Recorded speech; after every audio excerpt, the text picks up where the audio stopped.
I would like us to discuss some reasons for getting married. And the essence of this discussion is because a whole lot of people are misapplying the reasons for them getting married. Social issues, economic issues, for securities, and so on. So many reasons. But I want to bring to you the reasons that the church will want to present for people getting married. And what are these reasons? For companionship, for satisfaction of sexual urge, for procreation, and above all, for the ability of you who are in marriage making heaven. Heaven is the ultimate. And so I'd like us to break this discussion down so that I'll get to the point where we appreciate what we are into if you're already married, or what you are going to get into if you are preparing to get married. So the first one, for companionship. At the beginning in Genesis, God created man, and out of the man made the woman. You find that in the book of Genesis chapter 2 from verse 28. And at creation, God made Adam desire Eve. And when he woke up from sleep after creation, after Eve was created and God presented Eve to him, he said, "At last, one like unto myself, bone taken from my bone and flesh from my flesh. She shall be called woman, because she was taken out of man." And the acceptance was the reason why God went ahead to bless them in their marriage.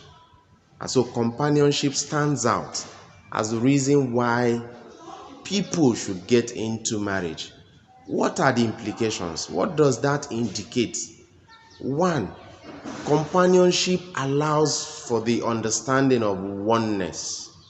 Oneness. If you are going into marriage and you are not ready to fulfill the need for companionship, bearing in mind that first idea of oneness, then you are not ready for marriage. Remember, we who are human fell out of the grace that God prepared for humanity when he made Adam and Eve by the temptation that Eve could not stand when she was tempted. If you read Genesis chapter 3, you will find out that Adam came back to meet Eve after she had already taken the apple. You can imagine that if he was on ground when the serpent came to tempt Eve, Eve probably would have not succumbed to that temptation.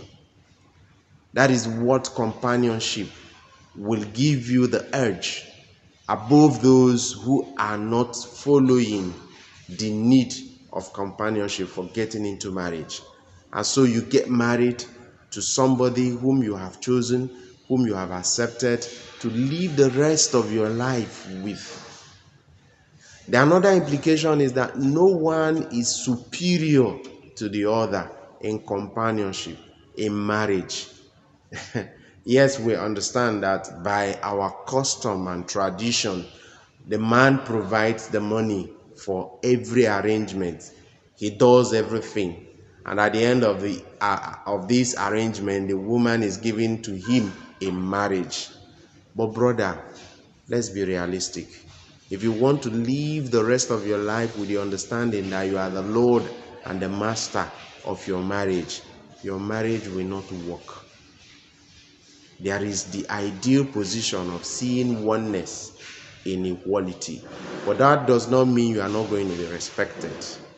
Respect is what God desires from the woman in union. But the woman had to be loved first before respect comes. So the next is that nobody within the whole world is seen to be more important to you who is married than your spouse. Nobody else becomes more important to you in marriage more than your spouse in all ramifications. And so it's no longer a time of looking back home. Let me go tell mommy. Let me go tell my siblings. Let me ask this person or the other person.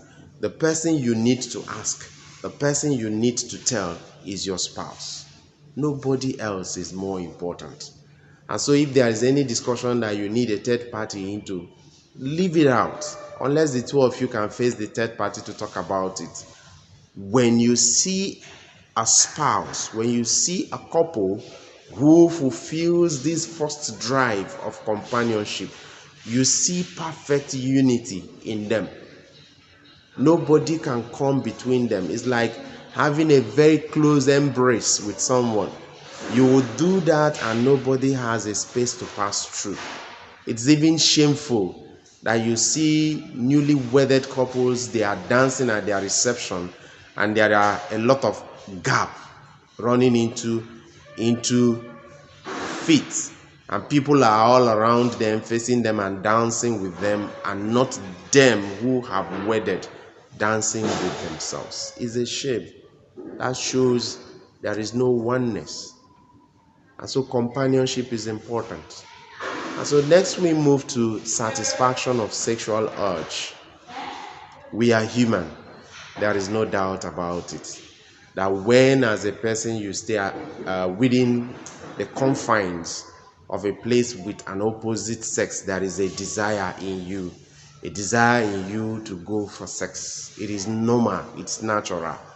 And so marriage allows you the freedom to satisfy this urge sexually with your spouse without any sign of guilt. You don't have any injury in your soul when you do sex with your spouse. But sex outside marriage is deadly, it's mortal, is a killing sin. It takes you away from the grace of God. It presents you out there for any manner of attack that sin could bring on any man. And so satisfaction of sexual urge when you have the desire becomes a second reason for getting married. Please be attentive. I mentioned 4 reasons at the beginning, and I mentioned them in order that they go.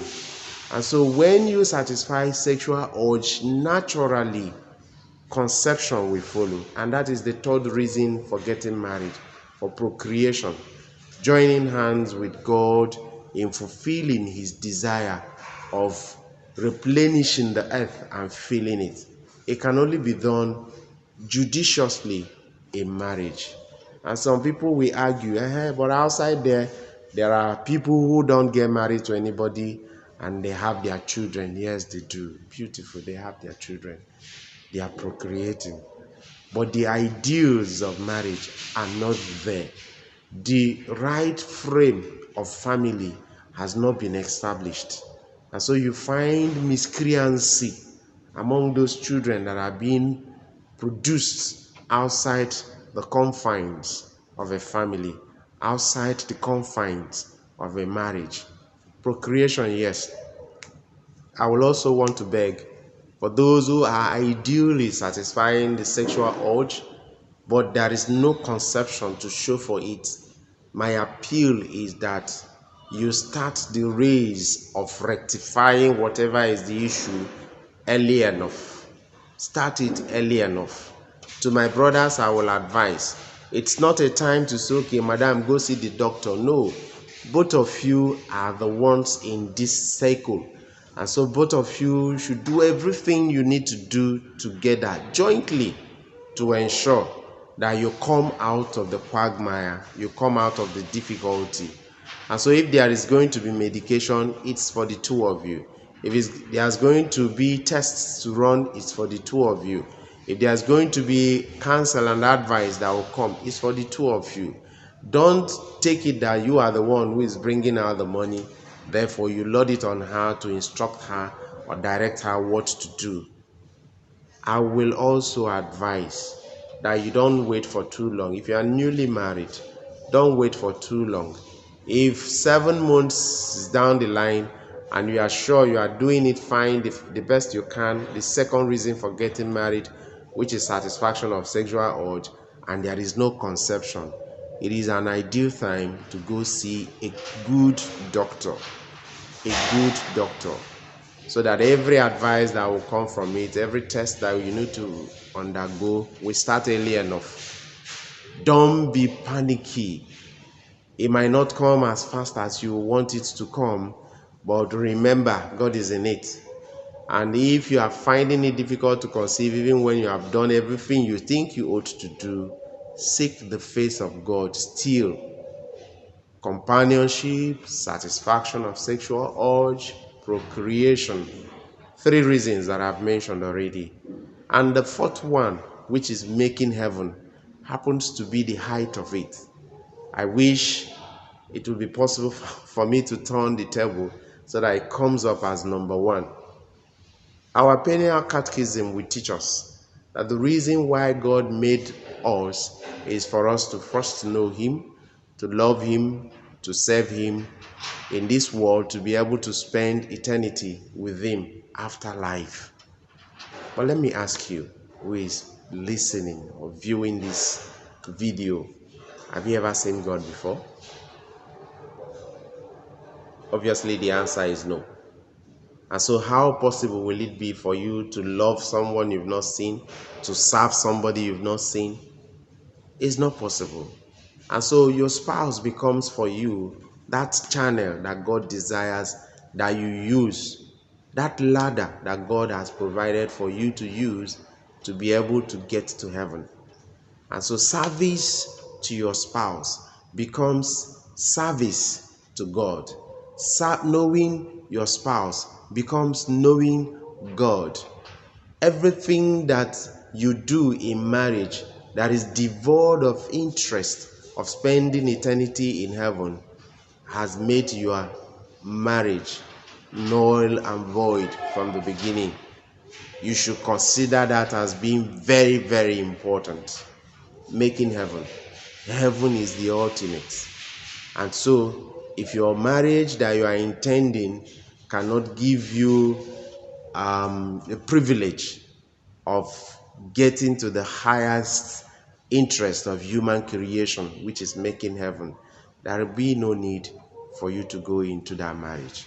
Please, I want to beg, let everything that you do in your marriage, if you're already married, be geared towards spending eternity with God in heaven. And if you are not yet married, be sure that the choice that you are going to make will be able to lead you to this ultimate of life.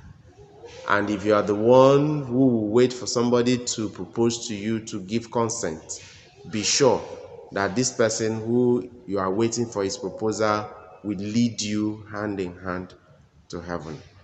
God bless you. Enjoy your marriage if you're already married, and be expectant if you have not been married. Focus your mind to the great things that you want God to achieve in your marriage. And like I will tell people, if you are expecting to get married in the next 5 years and you have not started praying concerning that marriage, you are late already. God bless you. Thank you for listening.